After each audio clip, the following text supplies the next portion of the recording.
ವೀಕ್ಷಕರೇ, ನಮ್ಮ ಚಳ್ಳಕೆರೆ ಟಿವಿಗೆ ಸ್ವಾಗತ. ಇಂದಿನ ಪ್ರಮುಖ ಸುದ್ದಿ. ಹೊಸ ವರ್ಷವೆಂದರೆ ಕಳೆದ ವರ್ಷದ ವೈಫಲ್ಯಗಳನ್ನು ಶುದ್ಧೀಕರಿಸುವ ಸಂಕಲ್ಪವನ್ನು ಕೈಗೊಳ್ಳುವ ದಿವಸವಾಗಬೇಕು ಎಂದು ನಿವೃತ್ತ ಕೆಎಸ್ ಅಧಿಕಾರಿ ಎನ್ ರಘುಮೂರ್ತಿ ಹೇಳಿದ್ದಾರೆ.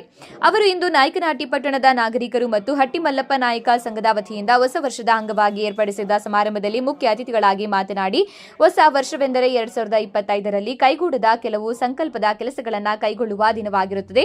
ಜನವರಿ 1ರ ಹೊಸ ವರ್ಷ ಆಂಗ್ಲರ ಆಚರಣೆಯಾಗಿದ್ದು, ಇದನ್ನು ಹಿಂದೂ ಸಂಸ್ಕೃತಿಯ ಬೇರಿನೊಂದಿಗೆ ಬೆಸೆಯುವಂತಾಗಬೇಕು. ಅದರ ಅನುಸಾರವೇ ಇವತ್ತು ಶ್ರೀರಾಮಾಯಣ ಮಹಾಕಾವ್ಯವನ್ನ ಬರೆದಂತಹ ವಾಲ್ಮೀಕಿಯವರ ಆದರ್ಶಗಳೊಂದಿಗೆ ಈ ವಾಲ್ಮೀಕಿ ಭವನದಲ್ಲಿ ಸಮಸ್ತ ನಾಗರಿಕರೊಂದಿಗೆ ಹೊಸ ಭರವಸೆಗಳ ಮತ್ತು ಹಿಂದೂ ಸಂಸ್ಕೃತಿಯ ಪ್ರತೀಕವಾದ ಧಾರ್ಮಿಕ ಆಚರಣೆಗಳ ಪ್ರತೀಕವಾಗಿ ಹೊಸ ವರ್ಷವನ್ನ ಇಲ್ಲಿ ಆಚರಿಸುತ್ತಿದ್ದೇವೆ. ದ್ವೇಷ, ಅಸೂಯೆ ಮುಂತಾದವುಗಳನ್ನು ತ್ಯಜಿಸೋಣ. ಹೊಸ ವರ್ಷದಲ್ಲಿ ಶಾಂತಿ, ಸಮೃದ್ಧಿ ಮತ್ತು ನಿಸ್ವಾರ್ಥ ಮನೋಭಾವನೆಗಳನ್ನು ಮೈಗೂಡಿಸಿಕೊಳ್ಳೋಣ.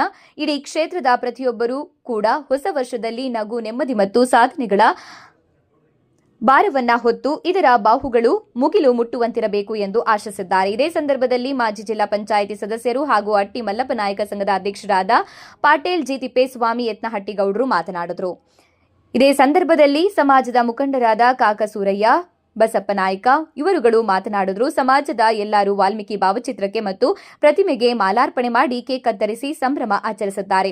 ಮುತ್ತುರಾಜ್ ಅವರ ಸಂಗೀತ ಕಾರ್ಯಕ್ರಮ ಆಯೋಜಿಸಲಾಗಿತ್ತು. ಸಭೆಯಲ್ಲಿ ಹಟ್ಟಿ ಮಲ್ಲಪ್ಪ ನಾಯಕ ಸಂಘದ ಎಲ್ಲ ಸರ್ವ ಸದಸ್ಯರುಗಳು ಉಪಸ್ಥಿತರಿದ್ದರು.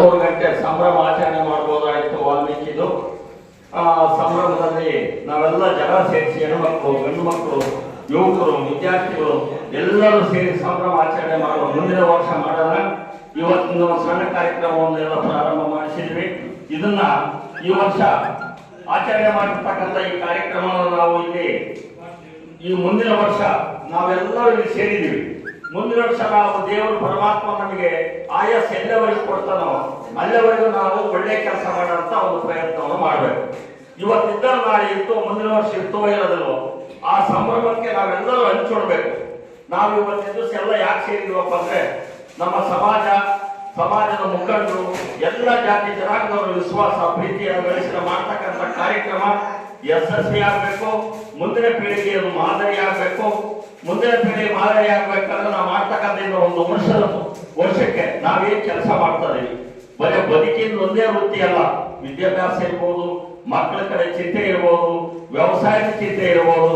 ಮುಂದಿನ ವರ್ಷ ನಾವು ಏನೇನು ಕಾರ್ಯಕ್ರಮ ನೋಡ್ತೀವಿ, ಏನೇನು ಈ ವರ್ಷದಲ್ಲಿ ಯಶಸ್ಸು ಕಂಡಿವಿ, ನಾವೇನು ಸಾಧನೆ ಮಾಡಿದೀವಿ ಅನ್ನೋದು ನಾವೆಲ್ಲರಿಗೂ ಮನವರಿಕೆ ಆಗ್ಬೇಕು. ಈ ವರ್ಷದಲ್ಲಿ ಏನ್ ಮಾಡಿದೀವಿ, ಈ ವರ್ಷದಲ್ಲಿ ಏನು ಅಭಿವೃದ್ಧಿ ಮಾಡಿದ್ವಿ, ನಮ್ಮ ಮಕ್ಕಳ ವಿದ್ಯಾವಂತರು ಹೆಂಗಾದ್ರು, ನೌಕರಿ ಯಾರು, ಈ ವರ್ಷದ ಫಲ ಏನ್ ಸಿಕ್ತು, ದೇವರು ನಮಗೆ ಏನು ಹೊರ ಕೊಟ್ಟ ಅನ್ನೋದೊಂದು ಚಿಂತೆ ಎಲ್ಲರ ಮನಸ್ಸಲ್ಲಿ ಮೂಡಬೇಕು.